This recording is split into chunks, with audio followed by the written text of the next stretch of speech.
Hey guys, it's Leah. Welcome back to my YouTube channel, and if you're new, welcome to my channel.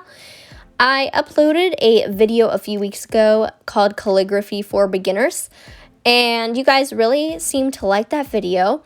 So I am doing a update video of calligraphy for after the basics, and you can use these tips for all of your lettering, but I like to use these especially when I'm doing calligraphy to either spice them up the letters or just create kind of different letters. And of course, this is after you've mastered the basics from my first video. So I hope you guys enjoyed. Again, if you like this video, give it a thumbs up, subscribe, and let's get into all of the fun tips that I have for you guys. Okay, so the first tip I have is to change up your baseline. In the first video, I talked about how different letters have different heights, and that they all have one main baseline that they can go up, above, or under. So the first lettering of hello is just a normal baseline. They're all on the same line.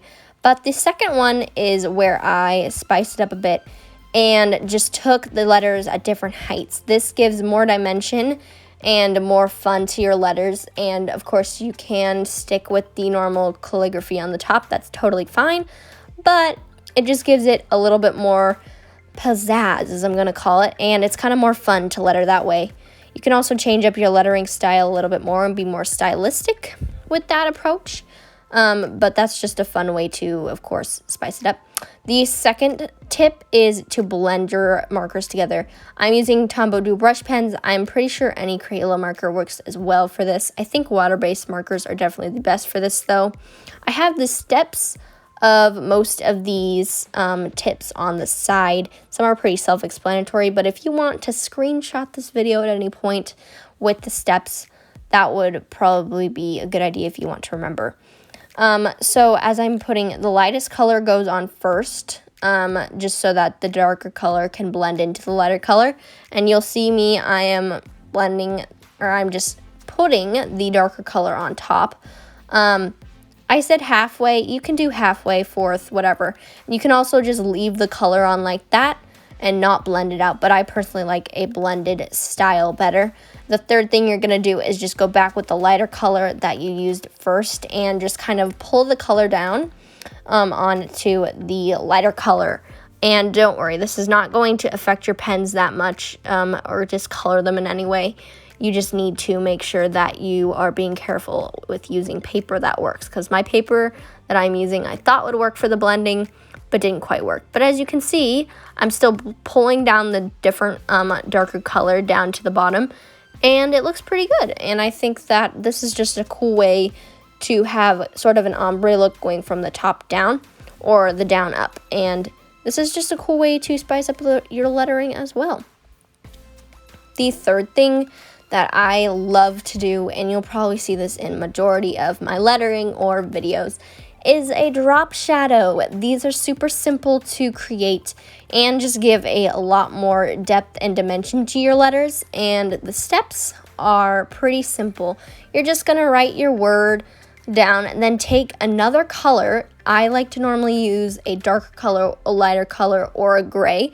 Gray is a pretty universal color that most people can use for their drop shadows, and it's super helpful. And then use the other color to add a drop shadow. And you want to make sure that you are going down below the letter so it's a drop shadow. As you can see here, I'm sticking with the side that's really shadowed on to the left side of the letters. I'll show you in a minute what the other kind of way would look like, and it definitely does not look the same or the best in my opinion. And yeah, so drop shadows just really can spice up your lettering and make it more interesting to look at. As you can see, I'm just writing an example letter hello down there, and as you can see, but with this light color, how I'm doing it on different sides of the letters, how that just does not look as good. So I definitely would suggest doing it on the same side. The fourth tip I'm giving you guys is a white accent tip. And you can do this with a black pen as well, but I just find that white makes it pop a little bit more. I am writing just a simple phrase, hello world, and you will see me take my white gel pen, and you can do completely different kinds of designs on the letters. You can do basic lines, or you can do a few more things that I tried to show you guys, like dots, and other designs like stripes and spirals. These are just super easy ways to spice up your lettering. Dashed lines, anything like that is just super cute to add to any lettering. You can also, of course, do this with a black marker or a different color, but I think white just really pops everything out. So definitely would add some white accents if you're looking to spice up your lettering. Okay, so now for number 5. This is an ombre technique. So what I am doing is I'm taking just some simple saran wrap and coloring a darker color. In this case, I'm using a pink and a purple marker, and I'm using the purple marker on the saran wrap. What I'm doing to the pink marker is taking that and just brushing it all over into the purple, and then using it to create this really cool ombre look with the letters, where it kind of starts out more purpley and ends a little bit more pink. I think if you wanted to have it be a little bit more purple, you definitely want to add more ink onto the pink pen.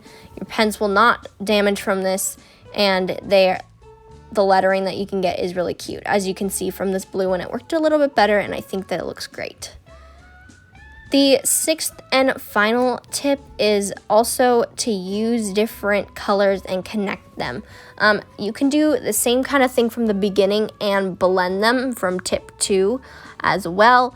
But I think that this is another fun way to, of course, just use different colors of the same scheme. I'm using a blue color scheme in this one, and just have different colors in a line. It looks pretty cute in my opinion, and you can kind of do whatever you want with it.